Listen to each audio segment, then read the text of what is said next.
पश्चिम बंगाल की मुख्यमंत्री ममता बनर्जी ने प्रधानमंत्री को लेकर दिया है आपत्तिजनक बयान। ममता बनर्जी ने कहा है कि राज्य को आर्थिक मदद के लिए वो पीएम से 10 बार बोल चुकी हैं।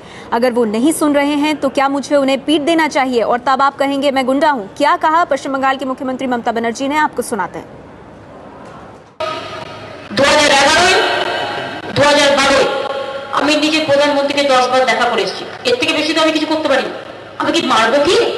তখন তো আপনারা বলেন এই তো উনি গুন্ডা হয়ে গেছেন, আর কিছু না করেই গুন্ডা। हमारे साथ इसी खबर पर जुड़ गए हैं एबीपी न्यूज संवाददाता विजेंद्र, उनसे बात करते हैं। विजेंद्र, ये बताइए, बेहद आपत्तिजनक बयान ये जो ममता बनर्जी ने दिया, कहां किस संदर्भ में अचानक उन्हें प्रधानमंत्री पर इस तरह की आपत्तिजनक टिप्पणी की? देखिए, मैं यहाँ कलकत्ता के पास कैनिंग में आज सरकारी कार्यक्रम था जहाँ मुख्यमंत्री वहाँ के लोगों को संबोधित कर रही थी और वहाँ पे ही उन्होंने ये वक्तव्य रखा है। खास करके और महत्वपूर्ण हो जाता है कि 2 दिन पहले चिंतन शिविर में जयपुर में हमने देखा था कि प्रधानमंत्री मनमोहन सिंह और सोनिया गांधी ने ये दावा किया था कि जो केंद्र सरकार की जो परियोजनाएं राज्यों में चल रही हैं, कुछ गैर कांग्रेसी राज्यों में राज्य सरकारें उसका दावा कर रही हैं, अपना काम दिखा रही हैं और इसको पर्दाफाश करना होगा। मनमोहन सिंह ने भी कहा था कि राज्यों को मदद दी जाती है। सोनिया गांधी बार बार कहती आ रही है कि राज्य सरकार से कोई भेदभाव नहीं किया जाता है, कोई राजनीतिक रंग देखे बिना हर राज्य को मदद किया जा रहा है और अगर कोई राज्य ऐसा दावा करता है तो उसका पर्दाफाश करना चाहिए।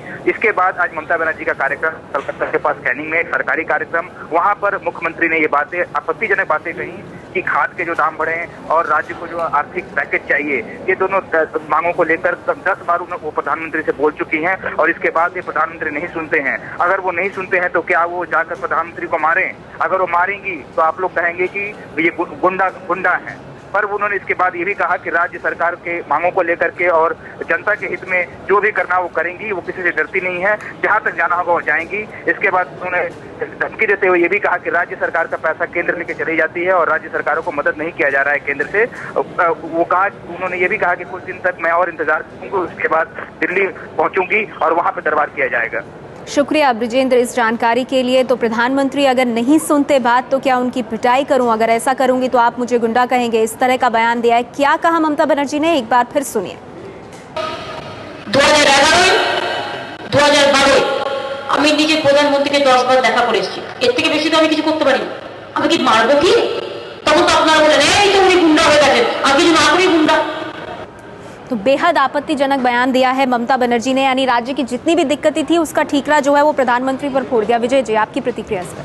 देखिए, ममता बनर्जी की हताशा और निराशा है। वो बहुत समय से कहती रही हैं कि आर्थिक स्थिति बहुत ख़राब है। हाल ही में उनका यह बयान तक आया था कि मुझे पहले पता होता कि वामपंथियों ने बिल्कुल खजाना खाली छोड़ा है तो मैं मुख्यमंत्री ही बनना पसंद नहीं करती। तो अपना स्टेट को संभालने के बजाय वो केंद्र सरकार से बार बार आती हैं। इससे पहले जब वित्त मंत्री प्रणब मुखर्जी हुआ करते थे तब थोड़ी बहुत उन्हें राहत की उम्मीद भी थी, लेकिन अब शायद उनके पास राहत की उम्मीद नहीं और ऐसा कोई एजेंडा नहीं है। सरकार भी उनसे कहती है कि ठीक है, हम आपके जो कर्जे हैं या दूसरी चीज़ें हैं हम उस पर कोई एक्शन लेंगे, लेकिन आप भी अपने राज्य में स्थिति मजबूत कीजिए, कहीं ना कहीं दाम भी बढ़ाइए। लेकिन वो सारे जो लोकप्रियता के कदम है वो सब तो ममता अपने पास रखना चाहती है और चाहती है कि केंद्र सरकार 2 लाख करोड़ या उससे ज़्यादा का जो कर्जा है वो सरकार उसको माफ़ कर दे या कहीं ना कहीं रिलीफ दे। तो ऐसा तो शायद चल नहीं सकता और ममता बनर्जी को कम से कम भाषा का संयम भी अगर नहीं बरतें तो प्रधानमंत्री पद की एक अलग मर्यादा होती है। कम से कम प्रधानमंत्री जो संवैधानिक पद है उसकी मर्यादा का तो ख्याल रखना ही चाहिए। ऐसे बयान ममता बनर्जी के मुँह से शोभा नहीं देते। अभी तक वो साथ रहे हैं पार्टी में, साथ साथ उनके। बिल्कुल, शुक्रिया विजय जी। अभी तक साथ रही हैं, भले ही ममता बनर्जी टीएमसी साथ रही है, लेकिन जब से टीएमसी ने रास्ता अलग किया है यूपीए की सरकार से, तब से ममता बनर्जी के जो स्वर हैं वो बहुत तल्ख हो गए हैं और अब सीधे सीधे आपत्तिजनक बयान प्रधानमंत्री मनमोहन सिंह पर।